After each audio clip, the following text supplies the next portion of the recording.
প্রিয় দর্শক, আসসালামু আলাইকুম এবং অনেক অনেক শুভকামনা সবার জন্যে। গত বুধবার আন্তর্জাতিক অপরাধ ট্রাইব্যুনালে দুটো গুমের মামলায় বিচারিক কার্যক্রম পরিচালনার অংশ হিসেবে যে তদন্ত প্রতিবেদন দাখিল করা হয়েছে তারই ভিত্তিতে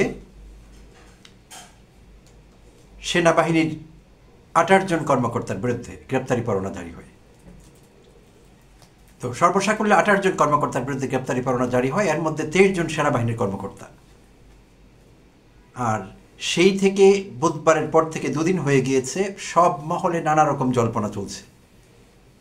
কারণ মেইন স্ট্রিম গণমাধ্যম এই বিষয়ে কথা বলছে না। সেনাবাহিনীর বিষয়টি সংবেদনশীল, সেইটি হয়তো একটি কারণ হবে। কেউ কোনো গ্যাস রিপোর্ট করতে চাচ্ছে না, তাই মেইন স্ট্রিম গণমাধ্যম এই বিষয়ে কথা বলছে না। মুখে কুলু পেটেছে অনেকটা এরকমই বিষয়টি। আর অস্বাভাবিক নীরবতা পালন করছে রাজনৈতিক দলগুলো। এইটি দেশের ইতিহাসে 5 আগস্ট পরবর্তী সময়ে একটি টার্নিং পয়েন্ট। বুধবারের তদন্ত প্রতিবেদন দাখিল হওয়া বা দাখিল করা আইসিটিতে, এবং তারই ভিত্তিতে এত বেশি সংখ্যক সেনা কর্মকর্তার বিরুদ্ধে গ্রেপ্তারি পরোয়ানা জারি হওয়া। এবং শুধু সেনা কর্মকর্তা নন, এখানে সুপিরিয়র কমান্ড রেসপন্সিবিলিটির অংশ হিসেবে পলাতক প্রধানমন্ত্রী শেখ হাসিনা, তার সামরিক উপদেষ্টা মেজর জেনারেল অবসরপ্রাপ্ত এবং পলাতক তারেক সিদ্দিক, এবং স্বরাষ্ট্র গুন্ডা, যদিও অনেকে তাকে স্বরাষ্ট্রমন্ত্রী বলেন, স্বরাষ্ট্র গুন্ডা আসাদুজ্জামান খান কামাল, এদের বিরুদ্ধে গ্রেপ্তারি পরোয়ানা জারি করা হয়েছে। তো সেই থেকে নানা জল্পনা, কি হচ্ছে সেনানিবাসে, নতুন কিছু ঘটতে যাচ্ছে কিনা, আর এতগুলো সামরিক অফিসারের গ্রেপ্তার আদেশ সেনাবাহিনী কিভাবে দেখছে, নানা রকম জল্পনা চলছে গত 2 দিন থেকে। তো সবচেয়ে বিস্ময়কর বিষয় হলো রাজনৈতিক দলগুলো, বিশেষভাবে বিএনপি এবং জামায়াত ইসলামী, এই দুটো বড় দল এই বিষয়ে কোনো কথা বলেনি। তারা কোনো রকম প্রতিক্রিয়া ব্যক্ত করেনি। যদিও হাসিনা আমলে 15 বছর সবচাইতে বেশি ভিকটিম হয়েছে বিএনপির নেতাকর্মীরা এবং জামায়াত ইসলামের নেতাকর্মীরা, সবচাইতে বেশি ভিকটিম হয়েছে। তারা গুমের শিকার হয়েছেন, গুপ্ত হত্যার শিকার হয়েছেন, আয়না ঘরে তারা টর্চার্ড হয়েছেন। এহেন নির্যাতন অত্যাচার নেই যা তারা সহ্য করেননি। তো অস্বাভাবিক নীরবতা বিএনপি এবং জামায়াত ইসলামের দেশবাসীকে আহত করেছে এবং বিস্মিত করেছে। বিশ্লেষক মহল বিষয়টি নিয়ে নানা রকম বিশ্লেষণ দিচ্ছেন, কিন্তু কোনো সিদ্ধান্তে আসা যাচ্ছে না যে রাজনৈতিক দলগুলোর এমন নীরবতা কেন। আর এরই প্রেক্ষিতে শুধু এনসিপি থেকে কথা বলা হয়েছে। তো বিষয়টি এমন দাঁড়িয়েছে যে গুম খুনের বিচার প্রার্থী শুধু এনসিপি বা এনসিপির নেতৃবৃন্দ, জাতীয় নাগরিক পার্টি। বিএনপি বা জামায়াত ইসলামের কোনো দুঃখ নেই, কষ্ট নেই, তারা কখনো নির্যাতিত হননি, তারা বিষয়টি জানেন না, তাই তাদের পক্ষ থেকে কোনো কথাবার্তা আসেনি, একদম চুপ, মুখে কুলু পেটেছেন। তারই প্রেক্ষিতে আজ শনিবার এনসিপির যুগ্ম সদস্য সচিব SM সাইফ মুস্তাফিজ তার ভেরিফাইড ফেসবুক পেজে একটি পোস্ট দিয়েছেন। সেখানে তিনি গুম ও আয়নাঘরের সঙ্গে জড়িত ওয়ারেন্টভুক্ত সেনা কর্মকর্তারা দেশ ছেড়ে পালাবার আগেই গ্রেপ্তার ও বিচার নিশ্চিত করতে অবস্থান নিন, এই মর্মে রাজনৈতিক দলগুলোর প্রতি, বিশেষভাবে বিএনপি এবং জামায়াত ইসলাম, এদের প্রতি আহ্বান জানিয়েছেন এনসিপি থেকে। কারণ অনেকেরই আশঙ্কা কাজ করছে যে যাদের বিরুদ্ধে গ্রেপ্তারি পরোয়ানা জারি হয়েছে তাদের 11 জন, কোনো কোনো সংবাদ মাধ্যম বলছে তাদের 15 জন। তো তাদের 11 বা মতান্তরে 15 জন এখনও বাহিনীতে কর্মরত আছেন, 11 জন নিশ্চিতভাবে বাহিনীতে কর্মরত আছেন, বিভিন্ন জায়গায় তাদের পোস্টিং। তো ইতিমধ্যে যারা পালিয়ে গেছে তারা তো গেছেই, এই 11 জন বা 15 জন পালিয়ে যায় কিনা এরকম একটি আশঙ্কা দেশবাসীর মধ্যে, সব সচেতন লোকের মধ্যে কাজ করছিল।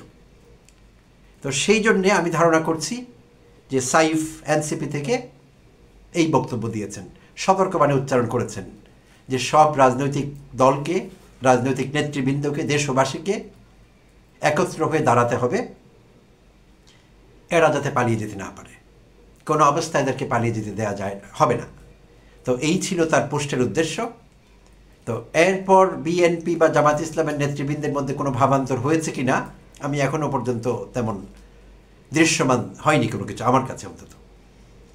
তো এটি অত্যন্ত বিস্ময়ের এবং দুঃখজনক, কারণ নিকট অতীতে আমরা দেখেছি ক্যান্টনমেন্টে যাতায়াত আছে এই বিএনপি এবং জামায়াতের শীর্ষ নেতৃবৃন্দের। সেনাপ্রধান ওয়াকারুজ্জামানের সঙ্গে তাদের বিভিন্ন দফায় কথা হয়েছে। তো এইটিকে চালানো হয়েছে মত বিনিময়, স্বাভাবিক প্রক্রিয়ার অংশ হিসেবে। কিন্তু এখন মনে হচ্ছে বিষয়টি আসলে সেরকম ছিল না। নিশ্চয়ই সেনাবাহিনী প্রধান ওয়াকারুজ্জামানের কাছ থেকে তারা কোনো আশ্বাস পেয়েছেন যে আসছে নির্বাচনে সেনাবাহিনীর ভূমিকা কী হবে, বা ওয়াকারুজ্জামান কীভাবে পজিটিভ ভূমিকা রাখতে পারেন, কার পক্ষে রাখবেন কার বিপক্ষে, কিংবা সরাসরি কোনো কথা না দিলেও হয়তো তাদের সন্তুষ্ট করতে পেরেছেন রাজনৈতিক দলগুলোর শীর্ষ নেতৃবৃন্দকে। যদি তাই না হবে তাহলে এমন একটি গুরুতর বিষয়ে এইটি আলোচিত হচ্ছে, আর কোনো ইস্যু কিন্তু আলোচিত হচ্ছে না। গত দুদিন ধরে দেশে বিভিন্ন মহলে, চায়ের দোকান থেকে শুরু করে বিশ্লেষকদের টেবল, সব জায়গায় ঘরে ঘরে এটি আলোচনার বিষয়বস্তু। বাট এরকম দুটো বড় রাজনৈতিক দল তারা কোনো প্রতিক্রিয়া দেখায়নি। এই কথা বলবার কোনো সুযোগ নেই। যেমন গণমাধ্যমে এই বিষয়ে উচ্চকণ্ঠ হয়নি, গণমাধ্যমের বিষয়টি আলাদা, কিন্তু রাজনৈতিক দল হিসেবে বিএনপি এবং জামাত ইসলাম তাদের তো প্রতিক্রিয়া ব্যক্ত করা দরকার ছিল। অন্তত তারা সুক্রিয়াও তো গোজার করতে পারতেন, সুক্রিয়া জানাতে পারতেন যে একটি ভালো কাজ হয়েছে, যারা অপরাধ করেছে, মানবতা বিরোধী অপরাধের সঙ্গে যুক্ত ছিল, তাদের বিচার করার রাস্তাটি প্রশস্ত হয়েছে, একটি অগ্রগতি হয়েছে। এই বিবৃতিও তারা দিতে পারতেন। এমন বিবৃতিও তাদের কাছ থেকে আশা করা যায়নি, যেটা অত্যন্ত দুঃখজনক। আর পেছনে নিশ্চয়ই যেটি বলছিলাম এমন কোনো কারণ থাকবে। বাট ভোটের রাজনীতি এই আপ্তবাক্যকে রপ্ত করে কিংবা চর্চা করে বা প্রচার করে ভোটের রাজনীতিতে অনেক কিছুই হয়।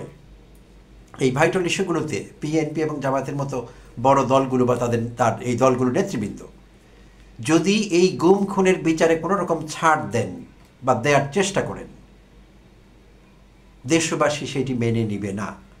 হ্যাঁ, তারা নির্যাতিত হয়ে তাদের হয়তো এখন আর নির্যাতনের কথা মনে নেই, তারা ভুলে গিয়েছেন, নির্যাতনে তাদের কিছু আসে যায় না, হয়তো এতই বেশি নির্যাতিত হয়েছেন যে নির্যাতন আর তাদের কাছে কোনো ব্যাপার মনে হচ্ছে না, তাই বিচার চাইতেও ভুলে গেছেন, সেই কারণে হতে পারে।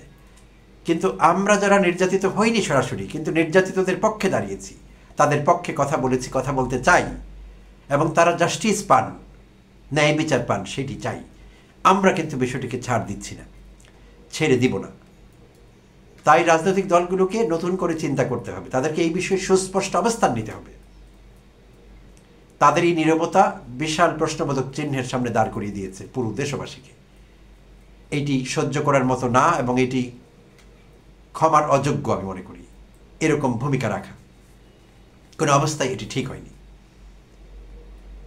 তো এনসিপি সেই চমৎকার কাজটি করেছে, ছোট করে হলেও তাদের পক্ষ থেকে একটি বিবৃতি এসেছে। সেই সাইফের সেই বিবৃতি আবার দক্ষিণাঞ্চলের মুখ্য সমন্বয়ক এনসিপির হাসনাত আবদুল্লাহ তার ফেসবুকে রিপোস্ট করেছেন সেটি। তো বোঝা গেল এনসিপিরই এই বিষয়ে মাথা ব্যথা, বাকিদের নেই। তো যা কিছু হোক, তাদের নতুনভাবে ভাবতে হবে, জনগণের সামনে স্পষ্ট করতে হবে তারা এই ইস্যুতে কোথায় অবস্থান করছেন। বিএনপি এবং জামাত ইসলাম তারা কি চাচ্ছেন আসলে। হালকাভাবে নেবার কোনো সুযোগ নেই। সেনাবাহিনীর টপ জেনারেলরা জড়িত বলে এই বিষয়টিকে হালকাভাবে নিতে হবে, এরকম না, বিষয়টি কোনোভাবে এটি অ্যাকসেপ্টেবল না। আর পিনাকি ভট্টাচার্য তার অতি সাম্প্রতিক পোস্টে দেশবাসীকে হুঁশিয়ার করেছেন, সতর্কবাণী উচ্চারণ করেছেন যে এই বিষয়ে নানা রকম ষড়যন্ত্র হবে এবং অনেক কিছু হতে পারে।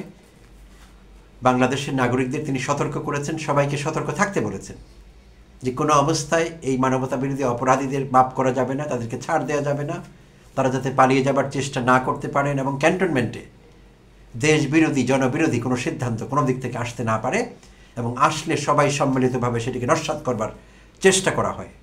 তো এই দৃঢ় আহ্বান তিনি তার পোস্টে রেখেছেন, একটি সতর্কবার্তা, সিরিয়াস একটি সতর্কবার্তা আমি বলবো। তাহলে পিনাকি ভট্টাচার্য প্রবাসী অ্যাক্টিভিস্ট, অনলাইন অ্যাক্টিভিস্ট, লেখক এবং ইনফ্লুয়েন্সার, তিনি এই কাজটি করেছেন, জনস্বার্থের পক্ষে দাঁড়িয়েছেন, সতর্কবাণী উচ্চারণ করেছেন, এনসিপি করেছে। বাট যাদের নাম দিলাম বিএনপি এবং জামাত ইসলাম তারা করেনি।